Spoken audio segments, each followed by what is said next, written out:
자, 그래서 자연스럽게 두 번째 이슈로 한번 넘어가 보도록 하겠습니다. 자, 이렇게 지금 여당이 여러 가지 어떤 지금 부동산, 주식, 또 이 뭐 검찰, 그 다음에 이제 오늘도 보니까요, 이 제주도에서 한 경찰이 실종자가 있었음에도 불구하고, 실종자가 통화됐다.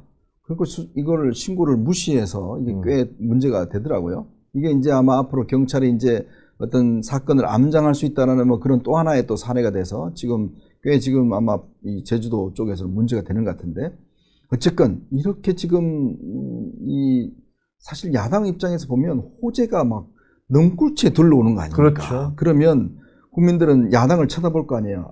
야, 너네들은 좀 대안 세력이 될까? 이렇게 쳐다볼 텐데, 근데 지지율은 더 떨어져요. 대통령 지지율이 떨어지는데 야당의 지지율이 동반 하락하고 네. 있다. 아주 기현상이죠. 기네스북에 올라가야 되는 안 싸웠기 때문에 그런데요. 장동혁 대표 해석은 안 싸워서 그렇다는 거예요. 안 싸우고, 아니, 싸우는 게 뭐예요? 그러니까 매일 올공에 가서 태극기 성적이 흔들면서 그 마이크 들고 계속 떠들어대고 있잖아요. 네네. 아니, 안 싸운다는 게 뭔지를 모르겠는데, 제가 보기에는 진짜 좀 웃긴 게, 올공에 가서 지금 혹은 광화문에서 성적이 태극기 막 흔드는 분들 있잖아요. 네. 그분들을 보면서 참 속으로 안쓰러워요. 왜 안쓰러우냐면, 아니, 지금 트럼프 보세요. 트럼프는 지금 김정은이가 나의 친구라고 얘기를 하면서 막 치켜세우면서 동맹 70년 동맹이 해오던 그런 군사훈련까지도 축소시키고 있어요. 이렇게 동맹을 파괴하고 있습니다. 그런데 그 트럼프에 대해서 뭐 트럼프 황제 트황이라고 그러면서 근데 보낼 항모가 없대요 지금. 총동에 보내서 지금 보낼 지금 항모가 없어요. 그러니까 트럼프는 그거잖아요. 네. 보면 지금 우크라이나 전쟁 때문에 완전히 발목이 잡혀 있고 뭐가 잘 안 되지 않습니까? 그 다음에 또 이란하고 전쟁을 하는 바람에 이란하고도 뭐가 제대로 안 되고 있어. 그러니까 지금 11월 달에 이제 중간선거 해야 되는데 중간선거 앞두고 이것도 안 되고 저것도 안 되고 지금 그럼 난리가 나고 있으니까 이번에 하는 거는 야, 김정은이다. 김정은이하고 내가 평화제스처를 만들어내서 그래서 이걸로 지금 이 위기를 넘어가자. 나한테 전쟁광이라고 그러니까 아니야. 제일 전쟁광인 북한 애들하고 내가 회담을 해서 그러면 이제 여론이 좀 달라지지 않을까? 네. 이러면서 그 대신에 한국은 어떻게 해? 한국이야 내가 신경 쓸 게 뭐야. 이거잖아요, 지금. 아니, 지금 좀 군사훈련하고 있는데요. 야, 그거 축소해. 이거 아닙니까? 근데 이런 트럼프에 대해서 그 정족이 흔들면서 그러면서 마치 무슨 트럼프가 구세주라도 되느냐 하시는 분들 보면 진짜 안타까운 게 저는 상당히 친미주의자거든요. 네. 아시다시피 저는 뭐 워싱턴 특파원도 했었고 미국에 대해서 미국이 그동안 한미 상호 방위 조약으로 우리나라를 보호해 준 데 대해서 상당히 고맙게 생각하고 6.25 때 참전해서 3만 명 가까이가 그 피를 흘리고 죽었잖아요. 그런 것들에 되게 감사하게 생각해요. 하지만 그렇다고 그래서 이게 무슨 트럼프를 지금 마치 미국 그 대통령이 무슨 우리의 구세주인 것처럼 얘기하는 건 완전히 잘못된 거잖아요. 근데 그런 현장에 장동혁 대표 나가잖아요. 장동혁 대표 나가서 그래도 정족이 안 흔드는 건 다행이 돼. 네? 태극기만 흔들고 계시더라고요. 흔들면서 거기에 있는 사람들을 그런 식으로 가스라이팅하고 그런 식의 망상을 불어 넣는 게 아니 그러니 어떻게 지지도가 올라갈 수 있겠습니까? 솔직히 저는 예를 들어서 이제 뭐 장동혁 대표나 국회의원들이 야, 올공에 가봐라. 그 엄청난 인파가 모이고 하는데 솔직히 엄청난 인파 정도 자랑하려면 예전에 촛불 집회라든지 광화문을 그냥 다 덮는다든지 뭐 그러면 또 모르겠어요. 지난번에 여의도에서요. 그 추운 겨울에 네. 저는 그 현장에 있었기 때문에 기억하는데 여의도에서 한동훈 대표 제명시키고 뭐 이럴 때 10만 명이 모였어요. 그때 완전히 난리가 났지 않습니까? 그 엄동설 안에. 그게 인파죠. 이거 원외 당협위원장들한테 사발통문 돌려서 그래서 뭐 몇 명씩 동원할지 다 써 올려라. 그래갖고 그 방에다 다 써 올리고 그런 식으로 해서 몇천 명 끌어모으는 게 그게 무슨 인파입니까? 근데 지금 이제 지지율 하락 계속되니까 이거를 타켓을 이제 왜 안 싸우느냐? 특히 또 당내 중진들이 3선 이상 모여서 이야기하고 오늘 아마 4선 이상들 모인다는 것 같아요. 모여서 뭐 장 대표에 대한 뭐 거친 문제 등등 이야기를 하다 보니까 이제 그러면 당신들도 불출마한다고 그래라. 거의 이제 무기신 작전으로 비슷하게 가는 것 같아요. 그러니까 네. 근데 그러니까 참 사람이라는 게 물론 뭐 자기 중심적인 거는 뭐 알겠습니다만은 근데 참 저는 이 희한한 게 이렇게 자기의 어떤 잘못, 자기의 책임 문제를 회피하는 정치인이 있을까라는 생각이 들어요. 아니, 당대표가, 당의 대표하잖아요. 그렇죠. 그러면 당의 지지율이 떨어지면 제일 1차적인 책임은 당대표한테 있는 거 아닌가요? 그렇습니다. 네. 아니, 그러니까 지금까지는 그러니까 보면은 이게 저는 요새 보는 게 야, 제도 권력이라는 게 저렇게 무섭구나. 네. 라는 생각을 하게 되는데 만약에 윤석열 전 대통령이 비상경을 하지 않았으면 지금도 윤석열 대통령이 대통령일 그렇죠. 거예요. 네. 뭐 당연히 대통령인 임기가 정해져 있는 거 네. 아닙니까? 그런데 장동혁 대표도 마찬가지죠. 당대표 임기가 2년인데 지금 그러나 정당은 이건 고도의 정치행위이기 때문에 네.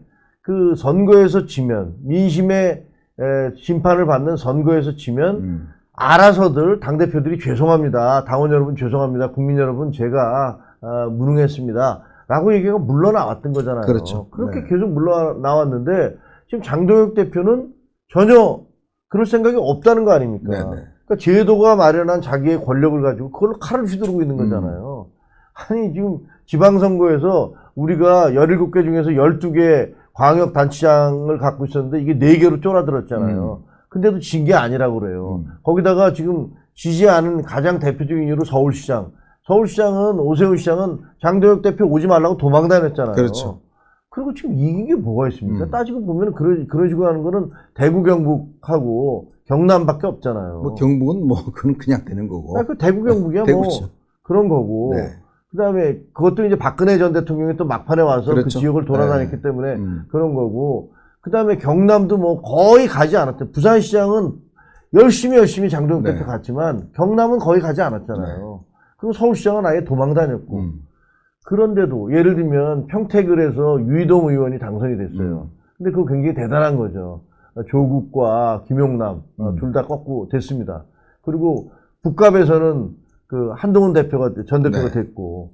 근데 거기에 무슨 그 서프로치라도 도움이 된 게 하나도 없잖아요. 근데 그럼에도 불구하고 자기가 선거가 끝난 다음에 지지 않았다라는 식으로 얘기를 하는데 이거는 만약에 선관위 사태가 없었으면 이미 애진작에 끝났을 겁니다. 네네. 근데 선관위의 그 관리 부실, 그 무능 이런 것들이 드러나면서 그거를 물귀신처럼 자꾸 늘어지면서 지금 이제 본인의 어떤 당 대표로서의 권력 이런 것들을 계속 이어가고 있는 거고 그 다음에 그런 것들이 조금 장기화되다 보니까 이제는 윤리위를 동원한 네. 그런 숙청 정치. 그 다음에 무슨 당협위원장들 원외 당협위원장들을 뭐, 모두 날리겠다라는 네. 그런 협박 정치. 그 다음에 이제는 우리 중진 의원들이라는 네. 사람들한테 중진 의원들 당신들도 나 나가라면 당신들도 나가자. 이런 식의 물귀신 작전 이런 거를 통해서 지금 당을 이끌고 가고 있는 거니까 저는 진짜 이런 식의 당 운영은 태어나서 처음 봤어요. 저도 이렇게 정당을 오랫동안 해왔지만 그래도 이 당이라는 게 선당 후사라는 말이 있잖아요. 기본적으로 정치라는 게 공공의 이익을 일단 우선하고 당의 어떤 뭐 정파의 이익을 우선하고 뭐 그런 것들이 있는데 근데 참 지금의 국민의힘 특히 장동혁 체제를 제가 이렇게 관찰해 보면 그런 어떤 그동안에 가졌던 어떤 이 공감과 우선의 원칙 이게 다 이제 무너지고 없죠. 거의 뭐 이제 야 나 걸 테니까 너 나와 뭐 한판 해 뭐 이런 식이라든지 그렇죠. 뭐 어떤 이 홍위병들 소위 동원해서 야 쟤 때려 뭐 이런 거라든지 이런 걸로 보면 그러니까 국민들이 그걸 모르시겠습니까? 다 알잖아요. 우리 국민들 그 정치에서는 다 박사급인데 딱 보니 야 여당이 지금 저렇게 하고 있는데 이쪽을 보니까 야 너네는 더 하네? 손이 안 가. 도대체 너네하고는 내가 지지해 줄 수도 없어. 아니 특히 이제 2030도 또 마찬가지예요. 자기들이 현실적인 문제를 누가 이야기를 해주느냐 봐도 이 당은 뭐 아닌 것 같고. 그러니까 말로는 하지만 그 중심이 결국 올림픽공원 가서 태극기 흔드는 거 그거 이외에는 남아있는 게 없지 않습니까? 그 올림픽공원에서 지금 그 시위하는 분들은 목표가 있어야 되잖아요. 네네. 그러니까 목적이 뭐예요? 그러니까 이게 부정선거일 가능성이 있다. 네. 그러니까 부정선거인 것인지 아닌지를 규명하자라는 게 목표일 거 아니에요. 그러면 그 안에 지금 247만 표가 지금 그 보관돼 있어요. 투표 용지가. 그리고 그 중에 35만 표가 서울시장 관련된 투표예요. 네. 거기서 오세훈 시장이 그 정원호 후보한테 4만 8천 표를 이겼어요. 그렇죠. 근데 지금 국민의힘에서는 이게 부정선거니까 그 오세훈 시장이 이긴 선거가 4만 8천 표 이긴 게 부정선거니까 재선거를 하자는 거 아닙니까? 네네. 이거는 제가 보기에는 진짜 이거 제정신으로 하는 얘기입니까? 아니 그리고 그쪽에서 하는 얘기가 그거잖아요. 선관위에서 저희가 잘못했습니다. 관리 부실이었으니까 그럼 이 247만 표가 정말 부정이 있는지 없는지 이거를 다시 공개적으로 수검표를 다시 해보자. 그래서 방송 카메라 다 들어오고 유튜브들도 들어오고 그 다음에 여야 참관인들도 다 들어오고 그 다음에 합수본도 들어와라. 수사하고 있으니까 다 들어와서 온 국민이 지켜보는 가운데서 이거 다시 까보자. 네. 근데 이거 반대하고 있잖아요. 네. 국민의힘의 몇몇 의원들이 반대하고 있습니다. 그렇죠. 근데 내부에서 취재해보니까 이런 얘기 한다는 거예요. 야, 그거 나와서 아무것도 없으면 우리 어떡해? 그럼. 이러고 있다는 거예요. 아니, 그러면 지금 목표가 뭡니까? 거기서 부정선거가 저질러졌다고 믿고 있는 그 어떤 청년들이라든가 그런 사람들, 그런 분들이 거기서 있으면 정치인들은 진실이 뭔지를 밝혀내야 될 의무가 있는 거 아니에요. 근데 오히려 진실이 밝혀질 것을 두려워하면서 그 진실이 뭔지 이런 것들을 확인하려는 노력을 안 하겠다. 그러고서 계속 시간 끌고 있잖아요. 제가 보기에는 이거는 정당 역사에서 정말 두고두고 남을 정말 옛날에 그 광우병 시위에 지긋지긋했는데 이번에는 그 광우병 시위와 비슷한 이 부정선거 시위 이것 때문에 이분들이 도대체 어떻게 하려고 그러나. 그러니까 예를 들어서 선거라는 거는 하나의 수단이잖아요. 예를 들어 선거를 통해서 어떤 뭐 이 정당을 지지한다든지 대통령을 뽑는다든지 하나의 이제 수단인데 물론 그 수단이 잘못되고 왜곡되었을 때는 당연히 고쳐야죠. 지금 그래서 이제 요번에 이 특검이 이제 좀 출발했지 않습니까? 그래서 어떤 이 부실선거 문제, 선관위 문제 이걸 이제 그걸 하니까. 근데 핵심은 그러면 수개표 재선거 해서 하면 국민의힘이 돼요? 국민의힘이 대통령 돼요? 자, 그거는 뭐냐면 결국은 민심을 어떻게 잡느냐, 국민들에게 어떻게 신뢰를 주느냐, 그게 제일 중요한 거잖아요. 선거는 그거를 어떤 하는 수단이고, 그러면 이게 지금 재선거 수개표 다 되면 그럼 국민의힘이 안 되던 대통령이 되고 안 되던 의석이 그냥 200석 되고 바뀌는 건가요? 그러니까 말이 안 되는데, 그러니까 예를 들면 그 재선거를 하려면 부정이라는 것들이 확인이 돼야 되잖아요. 그게 확인이 돼야지 그 재선거를 할 수 있지. 아니 내가 원하는 결과가 안 나왔다고 재선거를 하자면 그게 말이 됩니까? 그거야 뭐 예를 들면 대통령 당선됐는데 내가 원하는 사람 되지 않았으니까 선거 다시 하자라고 얘기하면 말이 안 되죠. 근데 이번 경우는 더 웃긴 게 우리 당 후보가 서울시장 당선됐는데도 다시 재선거를 하자고 그래요. 왜? 제가 보기에는 그 서울시장 내가 마음에 안 들어. 당대표께서 마음에 잘 안 드신 게 아닌가. 그래서 이거를 계기로 해서 서울시장 좀 날려버리고 다른 사람 뭐 내보내려고 하는 그런 의도가 있나? 이런 생각까지 하게 되는 거예요. 그러니까 도대체가 논리적으로 따져보면 도대체 이게 무슨 앞뒤가 하나도 맞는 게 없어. 근데 이 앞뒤가 안 맞는 일을 가지고서 그 올림픽공원에서 이 더운 여름날에 고생하는 사람들을 이렇게 설득을 하고 논리적으로 그러면 이거 우리가 어떻게 하겠습니다라고 일정을 보여주고 이런 게 아니라 계속 증오감을 부추기고 이건 부정선거야. 이거는 문제가 있는 선거였어. 너희들이야말로 이걸 지키는 전사들이야. 이런 식으로 가스라이팅하고 있는 거 아닙니까? 이게 어른이 할 짓입니까? 저는 지금 여건 야건 간에 이 강성 세력들이 보면 하나의 어떤 도구마, 어떤 뭐 이 아주 강한 생각들, 여기에 이제 얽매여 있는 게 여당 같은 경우는 저 검찰 놈들은 다 악마야. 자, 그걸 위해서 모든 거를 다 저렇게 한다든지 또 이쪽 같은 경우는 이건 부정선거. 이 문제에 너무 한다든지 이렇게 돼버리니까 양쪽이 다 극단의 세력에 휘둘리는 이런 현상들이 빚어지는 그렇죠. 거고, 이제 그게 이제 이번 민주당 같은 경우는 전당대회를 통해서 그래도 이제 김민석을 선택함으로 인해서 조금의 어떤 중화하려고 하는 노력들이 보였는데 지금 국민의힘은 계속 거기에 이제 머물러 있다 보니 결국 저렇게 여당이 잘못하고 있는 상황에서도 결국 이 야당에 대한 선택을 못 받는 이제 그런 상황이 이제 벌어지는 거지 않습니까? 제가 어제 이제 외통위에서 그 정치인 한 명의 역량이 얼마나 중요한가. 맞아요. 이런 거를 저는 이제 목격을 했어요. 그리고 뭐 어저께 외통위 뭐 정말 많은 분들이 한동훈 의원이 과연 어떻게 질의하는가를 보기 위해서 정말 쏟아져 들어왔더라고요. 네네. 근데 거기 이제 조현 외교부 장관하고 얘기를 하면서 조현 외교부 장관한테 질의를 하는데 네. 아니 그러면 교섭통상부 장관이 그만뒀는데 그 이유가 뭐냐 얘기를 못하겠다. 알고는 있느냐? 통상교섭본부장이요? 네? 알고는 있느냐? 알고는 있다. 그러냐? 그러면 그 국민들한테 왜 얘기를 못하느냐? 그랬더니 뭐 얘기 못하겠다. 그러면 그럼 미국 측은 어떠냐? 당신들 그 파트너가 갑자기 사라졌는데 미국 쪽에 설명을 했느냐? 그러니까 미국 쪽에는 뭐 가서 장관이 아마 설명을 하는 것 같다. 네. 그러니까 그 다음에 그러면 미국에는 설명하는데 왜 대한민국 국민들한테 네. 설명 못하냐? 그러니까 바로 네. 제가 내용을 잘 모른다. 그러니까 제가 그걸 보면서 야 그러니까 유능한 의원 한 명의 역할이라는 게 네. 얼마나 대단한가 이런 느낌을 받거든요. 아니 지금 민주당이 저렇게 정말 속된 말로 똥볼을 계속 차고 있잖아요. 말도 안 되는 보안 수사권이니 뭐니 이런 걸로 국민들의 삶을 엉망진창으로 만들려고 하고 있지 않습니까? 그리고 무슨 부동산도 이게 말이 되는 정책입니까? 네.